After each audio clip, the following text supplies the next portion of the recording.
Ang balita ngayon, trending at pinag-uusapan ngayon sa mundo ng social media. Ang di umano'y balitang sadyang totoo talaga ang kasabihang walang baho ang hindi aalingasaw. Matapos mabisto ang di umano'y panunuhol at pagnanais ng ilang mga buayang kongresista sa Kongreso nang pinatunayan sa publiko ni dating Mandaluyong Police Chief Colonel Hector Grijaldo at kinumpirma mismo sa pagdinig sa Senado na pinilit siyang gumawa di umano ng false statement at affidavit upang pabagsakin at sirain ang dating Pangulong Rodrigo Duterte. Kaya't siniguro nga mismo ni Colonel Grijaldo at dating Pangulong Duterte na may paglalagyan ng dalawang kongresista na si Dan Fernandez at Benny Abante. Ayon pa sa marami sa ating mga kababayan, malaking kahihiyan daw umano sa Kongreso at sa Quadcom ang ginawa ng dalawang kongresista matapos nagkabulgaran ang tinatagong sabwatan di umano para lang idawit ang dating Pangulong Duterte na siyang pinatunayan pa mismo ni Colonel Hector Grijaldo sa Senado. Kaya taong bayan tila nanawagan sa Senado na dapat managot at makulong ang nasabing dalawang kongresista na siyang pinangalanan at tinuro pa mismo ni Colonel Grijaldo at isa-isang isiniwalat na may nangyayari di umanong sabwatan sa Quadcom. Pero bago ang lahat, kung bago ka pa lamang sa aming channel, please huwag kalimutang mag-like, subscribe at i-click ang notification bell para mas maging updated ka palalo sa lahat pa ng bagong video na i-upload namin. At eto na nga mga kababayan, ayon pa sa inilabas na post online ni Jason Sa and I quote, malamang na ang unang makukulong na miyembro ng 19th Congress ay sina Laguna Kong Dan Fernandez at Manila Representative Benny Abante. Paniguradong tutuluyan ang dalawang miyembro ng Quadcom dahil sa ginawa nilang pamimilit kay Senior Superintendent Hector Grijaldo na magsinungaling at tidiin si dating Pangulong Rodrigo Duterte sa usaping AGK sa WOD. Umuusok sa galit si Mayor Digong habang nakikinig sa sanaysay ni Grijaldo at nangako itong pakasuhan niya sina Abante at Fernandez o mga taga 6th District ng Maynila at mga taga-lalawigan ng Laguna. Dapat alam nyo na kung ano ang gagawin nyo sa May 2025 election. Baka naman magkamali ulit kayo ha. Unquote. Kaya hindi naman mapigilan ng taong bayan na manawagan sa mundo ng social media na sana'y aksyonan na at managot ang dapat managot. At ayon pa sa kanila, buti pa sa kanila, halata naman sa lahat ng galaw nila mula pa sa simula, mas nangingibabaw ang kasinungalingan kaysa katotohanan. Yan ang Quadcom. Pag ayaw sa sagot ng resource, contempt agad. Abante at Fernandez ay dapat makulong sa ginawa nilang pagkausap kay Colonel at sabihing nasa script ang sasabihin. Kudos to Colonel Grijaldo for standing up the truth at isiniwalat ang kabulastugan ng dalawang krok. Sana may example na makukulong sa kaabusado ng administrasyon ngayon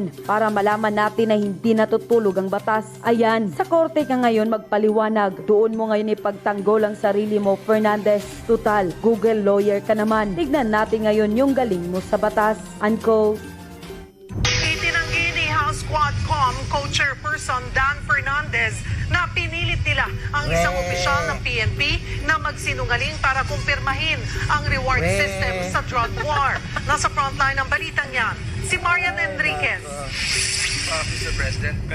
Sa kanyang pagharap sa Senado, binawi ni Police Colonel Hector Grijaldo ang nauna niyang testimonya sa House Quad Committee tungkol sa reward system sa war on drugs. Sabi ni Grijaldo, pinilit at hinaras siya ni Quad Committee Co-Chairman Dan Fernandez para magtugma ang testimonya nila ni dating PCSO General Manager at CIDG Officer na si Royina Garma.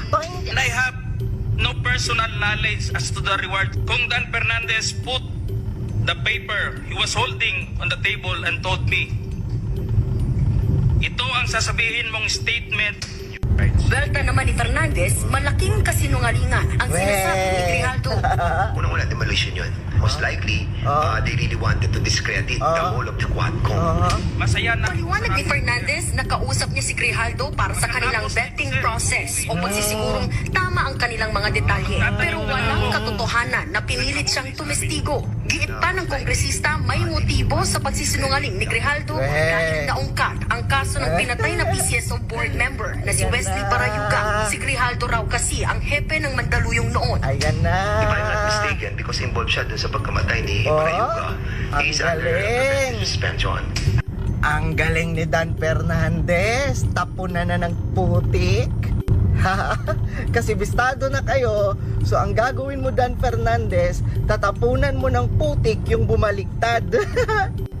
Ay nako, Dan Fernandez.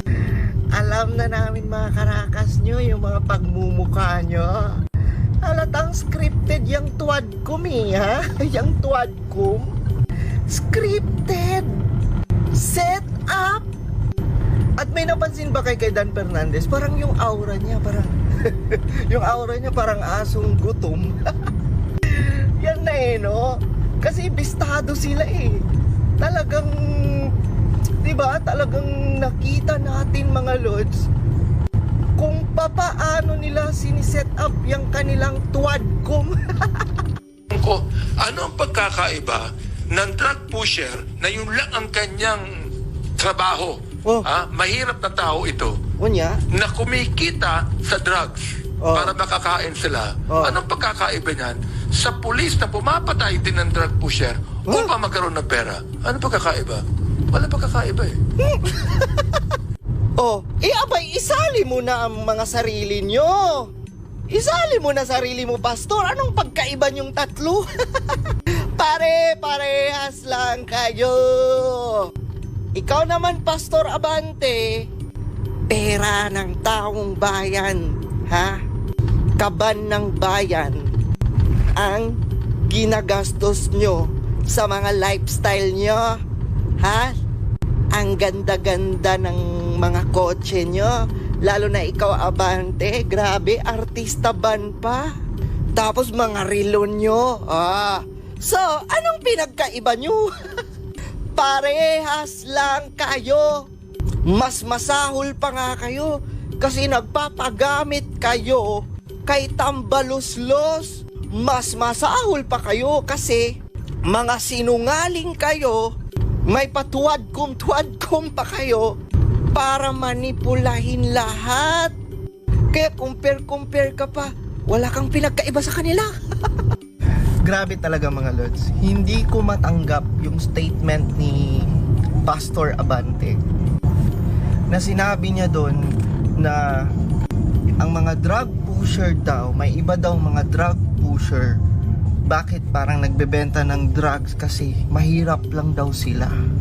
So parang dinidepensahan niya na kaya nagbebenta ng drugs kasi mahirap. So parang bakit daw papatayin? At wala daw pinagkaiba yung drug pusher sa isang pulis na nakapatay ng drug pusher. Imagine that mga lords, galing yan sa isang kongresista at galing yan sa isang pastor. Oh my God! Hoy Pastor Abante, ako at ibang mga Pilipino dyan, nadanasan din namin ang hirap ng buhay, Abante. Pero hindi namin iniisip, Abante, na magbenta ng droga. Pwede ka namang kumita ng pera na hindi ka nagbebenta ng droga, Abante. Huwag mong i-justify, mahirap lang kasi kaya nagbebenta ng droga. Marami tayong mga mahihirap na kababayan pero hindi naman nila piniling magbenta ng droga kasi bawal yan. At pangalawa, alam mo Abante, bakit mahirap ang iba nating mga kababayang Pilipino? Dahil sa inyo, kurakot kasi kayo. Instead na itulong nyo sa mga Pilipino ang pera ng taong bayan, anong ginagawa nyo? Pinapaganda nyo ang buhay nyo. Ang sarap-sarap ng lifestyle nyo habang yung mga kababayan natin nagkukumahog sa trabaho na sobrang liit na nga ng sweldo, wala pang mga benepisyo. Tapos kayo, Abante, wow! No? Kumbaga, ang gara-gara na ng buhay nyo. Tapos ngayon, parang i-defend nyo pa yung mga nagtutulak ng droga. Bobo ka ba? Ay, Diyos ko. Ginoo ko mga lords. Grabe na talaga itong mga kongresista natin, talagang lahat gagawin. Babaliin ang mga tamang prinsipyo para mailusot lang talaga nila ang kanilang katangahan. Para bang bumaligtad ng panahon, ang naging hero na ngayon, yung mga naging hero at pinapaniwalaan at pinapakinggan ay yung mga convicted na drug trafficker, yung mga drug lord at saka yung mga drug protectors. Yun na lang ang pinapakinggan at yung inuusig yung mga pulis na naghahabol sa kanila. Parang gano'n ang nangyari para bumaligtad ang mundo. Ang isa sa mga mahalaga na talagang na-appreciate ng taong bayan habang nagbabasa ako sa mga komento ng mga netizen is yung na-establish muli ng dating Pangulo yung pagnanais niya na masawata yung kriminalidad at yung illegal na droga at dito siya galit. Kasi parang ang lumalabas, parang pinoprotektahan pa nila yung mga nasa likod nitong kriminalidad, itong illegal na droga. How about yung mga naging biktima or possible pa na magiging biktima nitong illegal na droga na talamak pa bago pa man umupo ang dating Pangulo? Ay, yun nga tumalabas, no? Para bang bumaligtad ng panahon, ang naging hero na ngayon, yung mga naging hero at pinapaniwalaan at pinapakinggan ay yung mga convicted na drug trafficker, yung mga drug lord at saka yung mga drug protectors. Yun na lang ang pinapakinggan at yung inuusig yung mga pulis na naghahabol sa kanila. Parang gano'n ang nangyari para bumaligtad ang mundo. Doon naman kay Colonel Espinido po, Senador, parang nag-iba yung kanyang, meron ka bang napansin na pagkakaiba doon sa kanyang mga pahayag sa Quadcom dito sa Senate hearing? Yes, kaya nga nawalan ako ng gana kasi gusto ko nga sana siyang pitpitin ng husto tungkol doon. Kaso lang, I was holding back my punches dahil nga wala pa yung I need the appearance of Kerwin Espinosa at si Ronnie Dayan para pagbabangga-banggain, pag-untog-untugin natin yung kanilang statement patungkol doon kay Dilima. Kaso lang, wala, hindi sila sumipot. At yung kanyang revelasyon kahapon na sinasabi niya na walang yung patayan ay nangyayari kapag lumaban lang ang mga kalaban. So parang ini-withdraw niya yung statement niya in effect doon sa kanyang, yung statement niya doon sa Quadcom. Parang ganun ang lumalabas. So sige lang, papalo upin natin yan na next hearing.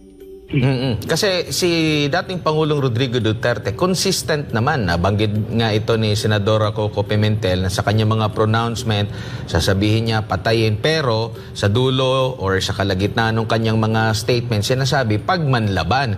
Walang pagbabago po mula noon hanggang ngayon, pati yung mga dating PNP chief, pati na rin si Colonel Espinido, ganito rin yung mga sinasabi. Papatayin or kung manlalaban kaysa sa maunahan. Di po ba, Senador? Yes, totoo yun. Talagang, at saka yung yung kasi yung alam mo na, yung in-interpret nila to their advantage, yung kagaya nung memorandum circular na inisyo natin about the term neutralize. Doon kinakapitalize ni Shell Diokno yung neutralize palagi, insisting siya na patayin. Ilang beses natin in-explain yan na hindi lang patayan yan, yung neutralize, ibig sabihin yan, aristuhin, pasurinderin, aristuhin, kasuhan, ikulong, at pwede mangyari ang patayan kapag sila ng laban at didepensa sa sarili yung pulis, so pwede mangyari may patayan. Pero hindi talaga hindi talaga ang the sole meaning of it is patay. Yun ang at least explain natin kahapon, kahit na ilang beses natin na in-explain, is na klaro kahapon. At ito naman ay sinang-ayunan ng mga lahat ng mga nagdadaan na former Chief PNP. And nakikita ng taong bayan based sa mga komento na yung pagkakamiss nila sa estilo ng pamumuno, lalo na ngayon na balik na naman, sabi ng mga taong bayan, ang illegal na droga, natatakot na naman sila, yung kriminalidad nandyan lang sa tabi, at yung mga pronouncement ng dating Pangulo na matapang kontra dito sa kriminalidad at illegal na droga, yun yung hinahanap nila po sa kasalukuyan.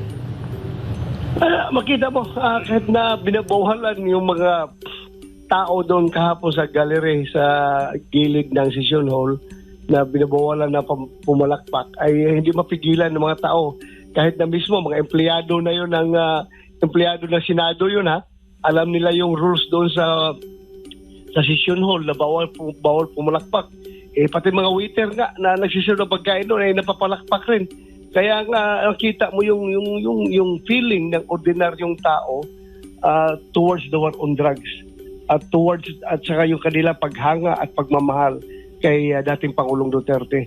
Hindi lang mapipigilang pumalakpak kahit ilang beses na silang sinusuway ay yung pinagbabawalan ng Sergeant at Arms. Diyan mo nakikita ang totoong pulso ng masa. Opo, doon sa naging pahayag naman ni Senadora Leila de Lima na medyo napuna rin ni Senador Jinggoy Estrada kasi nga nasa CHR siya dati, and to the point naging parte siya ng gabinete ng Aquino administration kung saan siya pa ang kalihim ng Department of Justice na may malawak na kapangyarihan para maimbestigahan ito lahat. Ang pinagtataka lang natin dahil hanggang kahapon ay talagang consistent siya na talagang may ginawang masama ang dating Pangulo, pero nung nasa katungkulan pa siya, nasa pamumuno pa siya, may kapangyarihan pa siya, wala naman siyang napatunayan. Paano po kaya yun? And considering abogado rin siya, pwede ba yan na wala naman siyang na-produce na talagang matibay na mga ebidensya after ng mga ilang taon, tapos consistent pa rin siya at tila ang kanyang pinalalabas na talagang merong ginawang kasalanan ang Duterte administration? Kaya nga siya nasita ni Senator Jinggoy, no? For how many years? Ang haba ng panahon na nagdaan nung siya ay nasa power. Wala man lang siya na-file na kaso kahit isa laban kay Pangulong Duterte. So, lumalabas, nakagaya rin siya, parang pareho lang siya doon nung pare no, na representa ng data kahapon na parang propaganda. Hanggang propaganda lang kayo. Wala kayong ginagawa na para mabigyan ng hustisya yung mga namatay kuno na kiniklaim ninyo na kawawa na mga biktima, gano'n. Pero hanggang lip service lang pala kayo. Hindi nyo ginagampanan yung inyong mandato, hanggang propaganda lang kayo. Parang gano'n ang lumalabas.